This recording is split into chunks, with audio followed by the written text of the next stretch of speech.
Have you thought you might be anti-Semitic? I'm Simon Rafe, and I'm taking the hard line.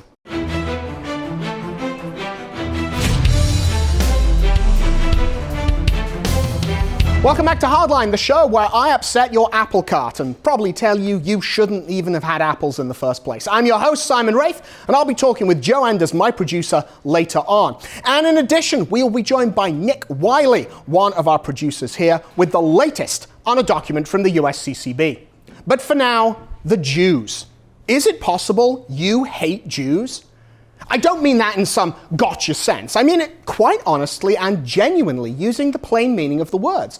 I'm not making an accusation against you because you are, by statistics, a conservative Catholic Christian, at least fairly right-wing, perhaps white, certainly not Jewish, and maybe you have a file in Quantico which lists you, your known associates, and labels like Christian nationalist. You do have such a file. It's too late for you to do anything about it except hoist the Vatican flag and start praying your assault rosary. Would you like a t-shirt to wear that mocks that whole idea? You can have one. Anyway, I'm not asking that question as some gotcha accusation. I'm not asking it because I think you are insufficiently supportive of the nation-state of Israel, or that you might be too sympathetic towards Palestinians, or Iran, Ilhan Omar, Louis Farrakhan, or your crazy Uncle Gustav. And I'm certainly not asking the question because I think you are preaching Christian supremacy to Jewish people you encounter. Quite the opposite, in fact. In fact, if that is you, then, well, stick around. We need the views for the analytics, and you might learn something anyway. For the rest of you, buckle up. Let's talk about Jewish hate. The Jews have, as a people and individuals, suffered varying degrees of persecution since before they were even called Jews. When they were the Hebrews in Egypt, they were enslaved. When they got a kingdom and became Israelites, they were attacked and conquered and hauled off to captivity. When they became modern Jews, that is, after the coming of Christ and the fall of the temple and the Council of Jamnia in the 1st century AD, they suffered a diaspora throughout Europe and Asia. They were persecuted and marginalized. That is literally where we get the word ghetto. And of course, in the 20th century, they suffered pogroms, murders, and attempted genocide on an industrial scale. All of this is hatred of the Jews. This is anti-Semitism, this is prejudice, this is persecution, this is hatred. It is not what I'm questioning if you are guilty of.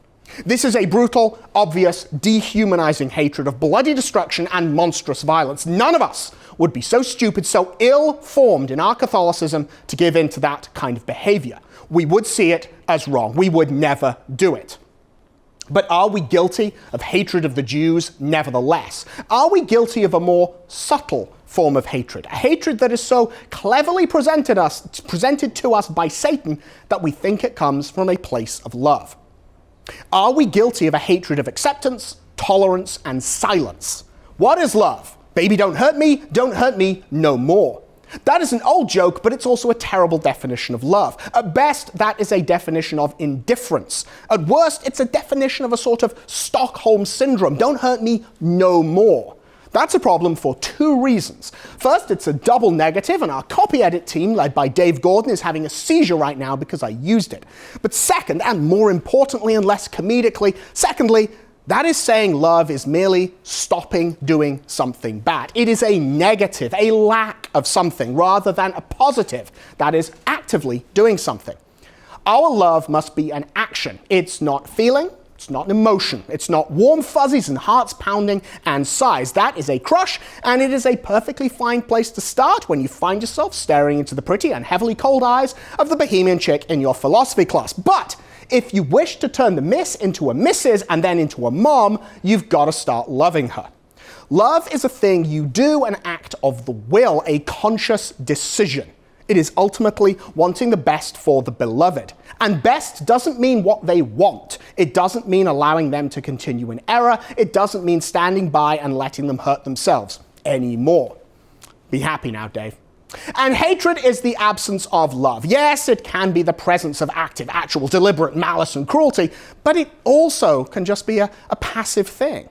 If you saw someone about to step into traffic and you did nothing, you didn't shout, you didn't pull them out of the way, you didn't throw down the caltrops you carry in your pocket for just such a moment as this, if you choose to do nothing and he died, how is that not some kind of hatred?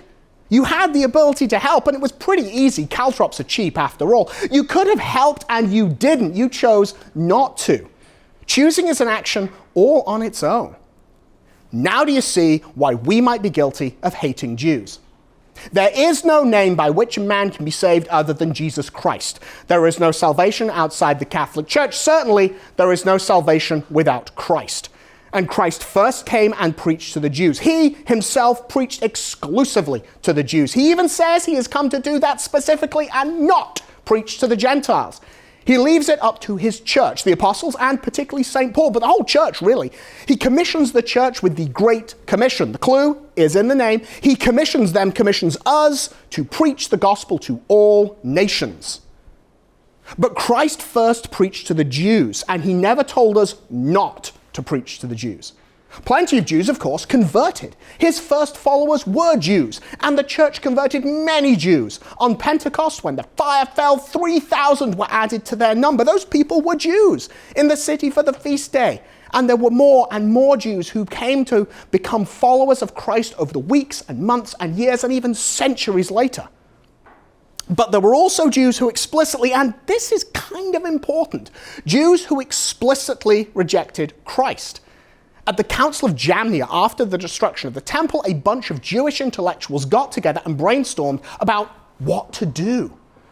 The temple was destroyed, the center of their religion, their sacrifice, and the only place they could worship.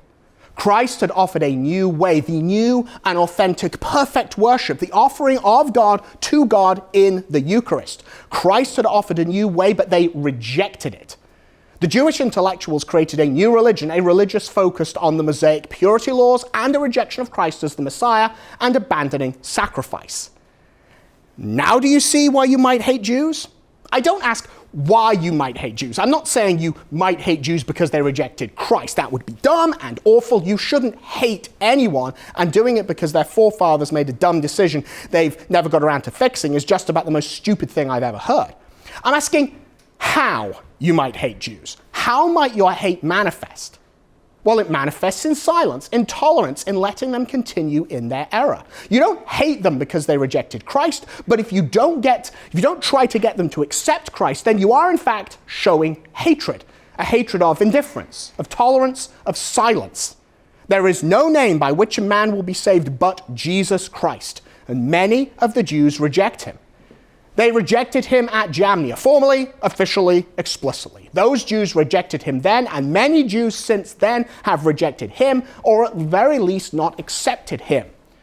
There is no salvation in modern, rabbinical, post-Jamnia Judaism. There is none. This is a fact, a hard fact, a difficult fact, an unpleasant fact, but a fact nevertheless. And all too often, we sit silently and we say nothing.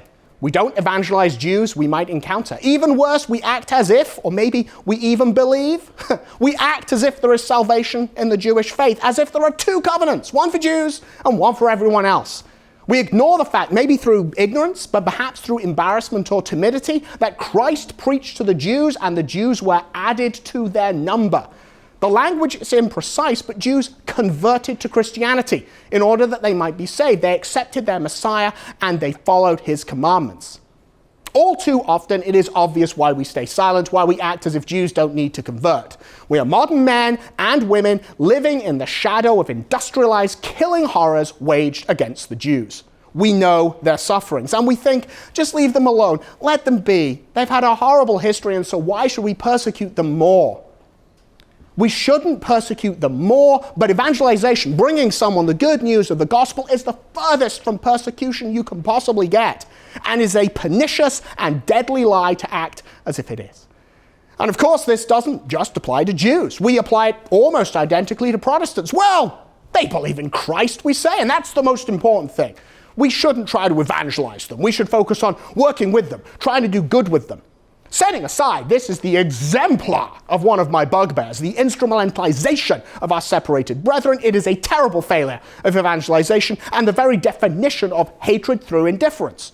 Protestants have no normative salvation. They are about to be hit by a car, and we are guilty of letting them walk blindly into traffic. Evangelization is not just for atheists and pagans, nor even just for liberal Catholics and Muslims. It is for Protestants and the Orthodox and Jews. are silent, are acting as if they are already saved because they are the stock out from which the Messiah sprang, or they were persecuted, or all the apostles were Jewish, or some other thing, it's a hatred of the Jews. It is a hatred of indifference, of silence, of tolerance, but it is hatred nevertheless. So Joe, what do you think? Well, this is a very, very touchy subject. I mean, it's been a very touchy subject, and there's a common cultural idea that if one is to criticize, Judaism, Jews, whatever you want to say the word is, they get in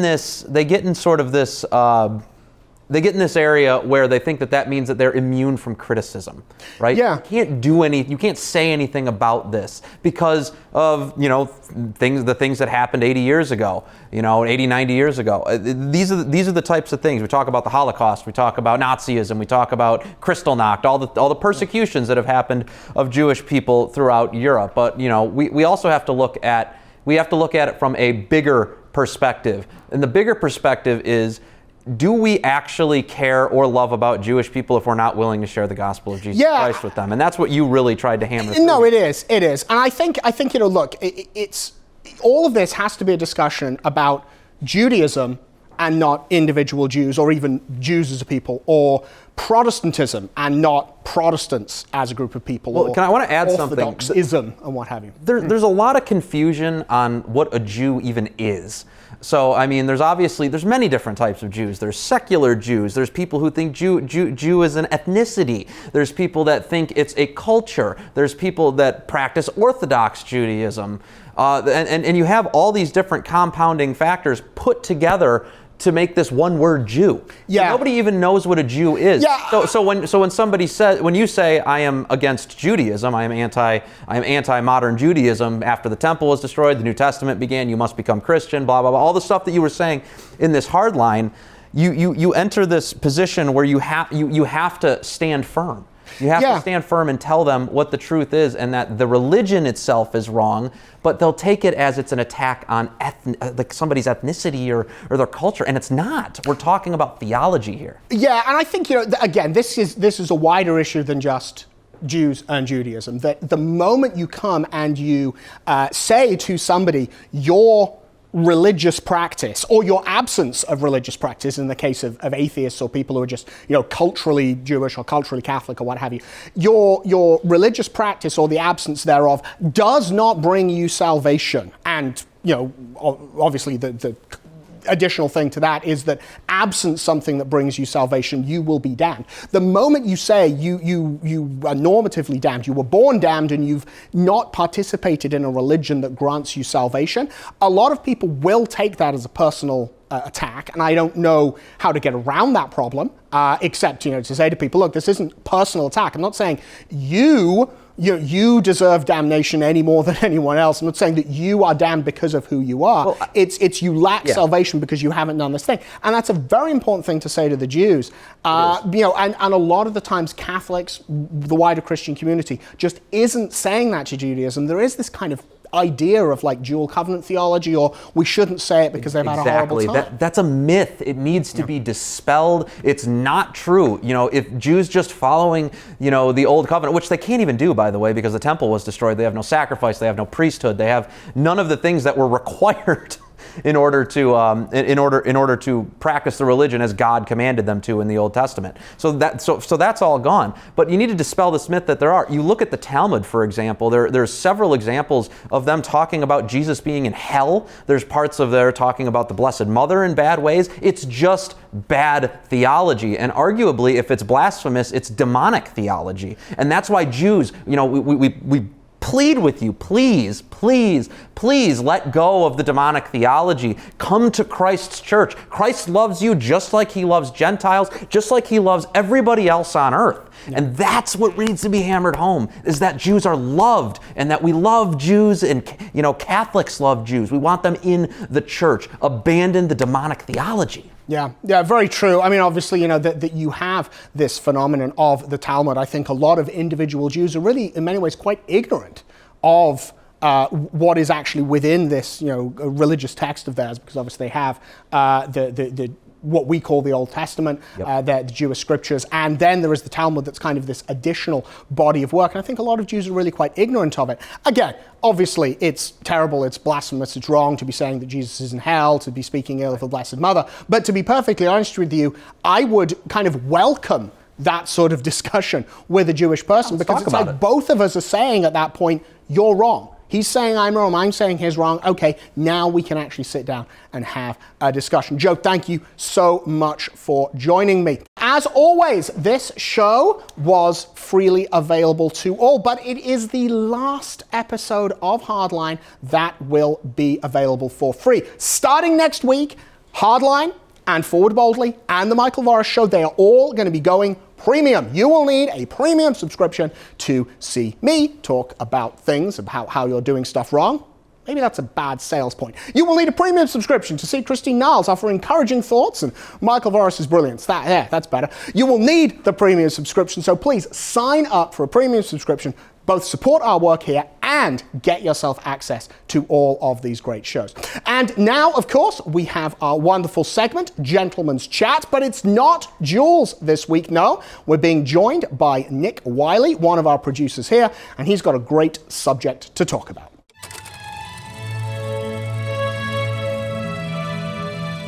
Nick, thank you so much for joining me for this Gentleman's Chat. Now, Nick, people will have seen you, of course, on the evening news and stuff. They may not know, they may suspect from your slight accent that you have, but you are from the great state of Louisiana. But you did not ride here on a gator. You did not come in on some kind of flat-bottom shrimping boat, but it's possible you flew in on a flying pig because the USCCB have done something right. Yeah, Simon, I don't think I've ever really praised the USCCB before. I mean, we have the latest, the Eucharistic revival, the whole fake thing with that. We have the Biden not being restricted from communion, nothing about him, all these bad documents we've seen for years. We finally, for once, have something to praise him about. I don't know who wrote this, but they should ghostwrite everything maybe for Francis too, because this is the first time they make Pope Francis actually look very good and coherent in this document. They quote the best of him. So it's called Doctrinal Note on the Moral Limits to Technology Manipulation of the Human Body. And so what it does is it draws out, okay, what is the person made up of body and soul, has human dignity, and then uses that argument to talk mostly about transgenderism. Something they haven't really discussed a whole lot of. I know that James Martin was having nightmares last night because he instantly saw it. He didn't say much about it. He's actually going to talk about it on a podcast and all, I'm sure eventually, but he didn't say much about it at first when it first dropped. But I'm sure he's going crazy. I want to read something first that I thought was super interesting. That it says, so before we even get to transgenderism, it says that the ethical and religious directives for Catholic healthcare services affirms that every person is obligated to use ordinary means to preserve his or her health. And so... Well, that's, I mean, because you see, I love the fact that this thing starts off with something like that. It doesn't just straight sort of jump into the culture wars, doesn't straight jump into something that maybe is going to put people's backs up. But yeah, just at that point, ordinary means to preserve health. And that's it's a great kicking off point there, I think. Yeah, so it goes into the fact of, you shouldn't just be a slob or anything like that. If you have problems with your body, because your body is good, because you're made body and soul, you have this dignity. You're not just a soul trapped in a body. You have to take care of your body, no matter what it is, whether it's some kind of mental disorder, physical ailment, whether it's just you need to work out. You have to take care of your body in general. And so you think it's accurate to say that the USCCB is telling people they should hit the gym and skip the large sodas, basically? That is how I interpret that passage right there, and that's how I would hope that everyone interprets it. Good. Well, excellent. No, and I think it's also really, really good that they're actually coming in with this statement, a very profound theological statement, that we are not bodies who have a soul. We are not souls that have a body. We're not spirits trapped in some mortal flesh and trying to get out, some Gnostic or something like that. We are body and soul. We are our body. We are our soul. We are body and soul. And that's a teaching that is profound and central to Catholic thought. But really, it seems to be neglected these days. And I think probably a lot of people are quite ignorant about it. Yeah, everyone's just, they have this this idea of heaven as this place where my soul goes when I die. There's still, for some reason, we still haven't gotten this whole resurrection concept in us, that we will forever have a body and a soul whenever after we die, once the resurrection happens. But to go into the document a little more, it even quotes Pope Pius XI and XII. When is the last time you heard a document from the church quote saints before Vatican II? It's amazing.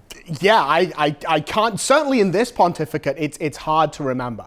Yeah, so Pope Francis, he normally just quotes himself or Vatican II. We even stopped quoting JP2, which this document brings back into effect. But so it talks about things that Pius XII taught here, that a patient is not the absolute master of himself, his body, or his mind. He cannot dispose himself as he pleases. So he is the user and not the owner of his body.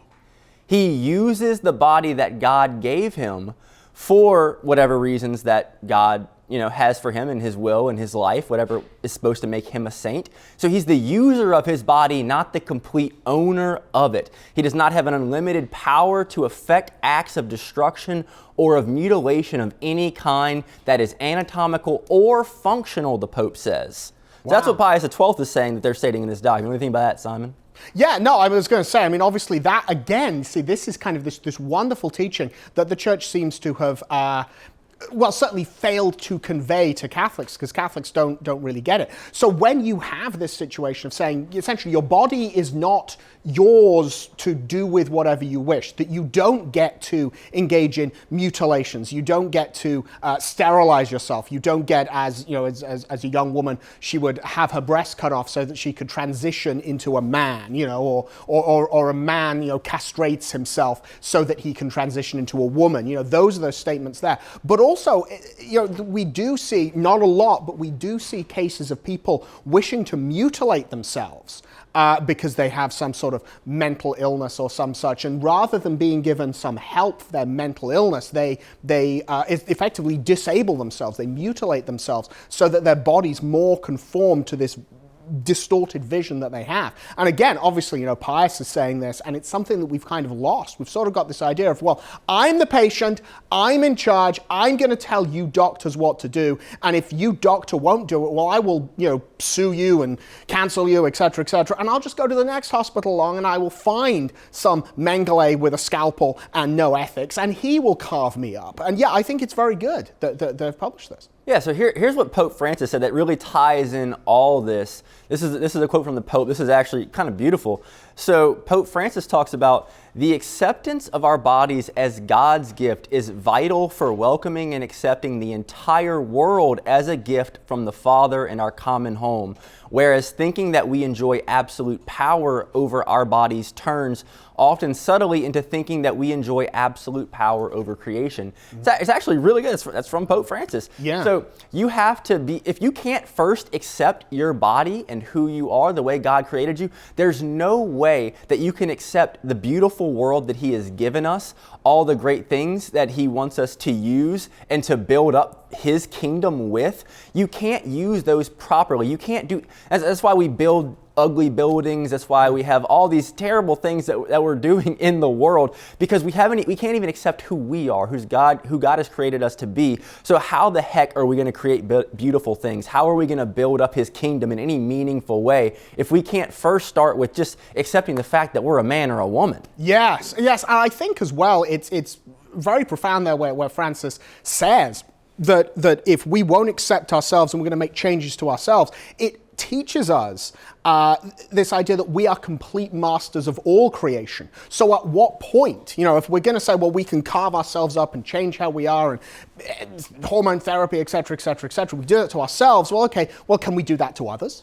Can we do that to other things in the natural world? How far can you go down this path of taking the natural world and breaking it and changing it from what is natural and making it into something unnatural? At what point does using the world with our intellect cross over into a violation of that, this notion that we can do anything? And I think, again, that, look, this is the kind of environmentalism. We talk about the problems of the church latching onto this environmentalist movement, but this is the kind of environmentalism I think that we can all get behind. Essentially, it's the environmentalism of Tolkien. It's not this sense of we're going to make the natural world our master. We are the masters of the natural world, but we're going to be respectful of it. We're going to treat it with reverence. We're going to treat it with love. We're going to treat it with respect, and not break it and twist it into some vision for ourselves. And I think, to say that this begins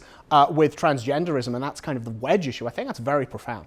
Yeah, and so that they come out clear as day and say that Catholic healthcare services must not perform interventions, whether surgical or chemical, that aim to transform the sexual characteristics of a human body into those of the opposite sex or take part in the development of such procedures. They lay it out very clearly. No Catholic hospital doctor is ever allowed to do any of those things, no matter what they try to come up with. And they also lay out a couple principles of, okay, when can you do a procedure that really affects the body? And it always has to be for the good of the whole. It can never be taking off something that's healthy, something that's good, supposed to be there. It's always supposed to be for the actual betterment. And it lays out the very clear statistics, the very clear requirements of what that looks like. Good. Well, I am, again, I think this is probably the first time that we've ever really said anything good about the USCCB, which is possibly unfair, but,